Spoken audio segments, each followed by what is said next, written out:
How's it going, everybody? This is Joey of Underage Packers. Welcome to some off-season news. I'm Joey. Joining me, as always, is my co-host Big B here. How are you doing today? What is going on? How's everyone Energe- doing? Energetic swing of the finger. We got some Okay. big news breaking today. I don't know how much I like this off-season news cycle where we get some headline grabbing every other day, and then like once every 3 weeks you get some exciting news. And this is in February, March. Once we get to June, July, those are some sparse news headline days. But the Packers released Rick Wagner, offensive tackle, and inside linebacker Christian Kirksey this afternoon to free up a total of $10 million in cap space. We're going to talk about what this means for what they're looking to do. No, it does not mean J.J. Watt. We're going to look how they might look to replace these players and all of that good stuff. So Christian Kirksey and Rick Wagner, two players that were brought in on 2-year deals in the 2020 offseason.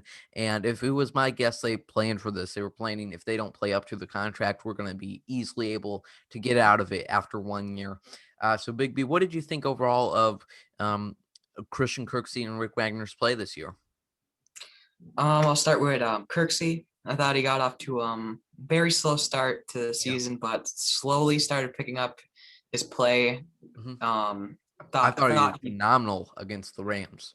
I thought he did great in the playoffs. Mm-hmm. End of the season, had a couple interceptions, which are awesome. I'm Yeah. gonna always remember those Oh, for some yeah. weird The Indy reason. one was great. The one. Oh yeah, I was like half dead for that Indy game, so I Oh barely yeah. remember. But yeah. And then Wagner, I thought he filled in great for when we needed him to. I thought he played really good for how much we were paying him. Yeah. Thought it was a very good signing. Yeah, it's very rare to find those offensive tackles, competent offensive tackles that aren't going to mess it up every play. As like every single player on the Packers 53-man roster, he did not have his best games against Tampa Bay. But yeah, I thought down the stretch, both of them got pretty hot. Obviously, Wagner just was able to play down the stretch when Bakhtiari had to go out and Billy Turner moved over to the left side. But yeah, I thought they both played pretty well. But at the end of the day, when the cap is going down possibly $30 million, those are going to be the type of moves you have to make.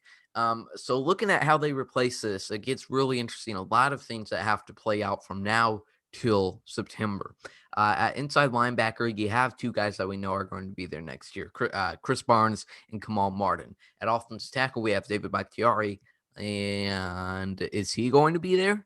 Rob Nowofsky's reporting that it's unlikely that he won't be ready to go week 1. So, Which is some big news that also pretty some big, much broke today. yeah. So I guess if David isn't ready to start week 1, obviously you're not going to draft a first rounder just for that reason. I'm not saying eliminating that possibility, but what route do you think they make? I guess who do you think is starting at left tackle for week 1, and how do you think they attack that offensive tackle position in the offseason, Big B? Ooh, all right. I think that they're gonna address it in the draft more. I don't see them paying some big name Yeah. tackle, even a lower tiered tackle. I just really don't see that for some reason. Yeah. I really expect them to hit that in the draft. But I think Billy Turner will play left tackle week 1 if Bakhtiari doesn't go, and then I don't know what the depth chart is looking Yeah. like right now, but Yeah, and I think last year they added 3 offensive linemen in the draft, all interior, mainly I think for preparing for the loss of Corey Linsley this offseason. But I would not be surprised again to see another run of at least 2 offensive linemen this year on the exterior, the 2 tackles. And I would love, I love big defense linemen, big offensive linemen in the first round. Let's draft all 10 of our picks. Let's go offense and defensive linemen. okay. Might be going a little extreme there, but yeah, I think they will look to definitely replace, definitely add to the depth and the starting roles in the draft for the offense tackles position. Then next up, And before we move on, uh one thing I literally just remembered was John Runyon did play right tackle or left tackle in college. he So did. that's also something to look at. Yes, we'll see if they continue to value versatility on the offense line. All right. Inside linebacker, we got, like we mentioned, Kamal Martin, Chris Barnes. I still would not be surprised to see them add at least one inside linebacker this year. Just because I think, Kamal and Chris, what they add is great. And I think they are just getting started in their careers. But Kamal had an injury. Chris had multiple injuries. Kamal had an injury in camp. So they're injury prone. They still have a lot to go. I wouldn't mind. I mean, this is pretty stupid to say considering they just released this very thing, but maybe signing a veteran inside linebacker. Maybe I ask you that same question as I did earlier.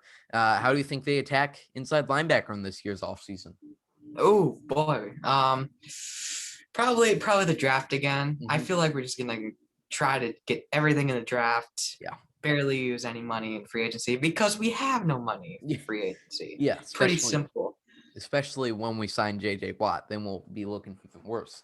Yeah, my sources have told me that at least. Oh Um, boy, here we go. um, So yeah, I definitely see.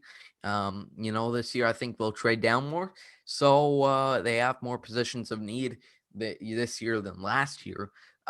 So we'll have to see how they end up attacking both those positions.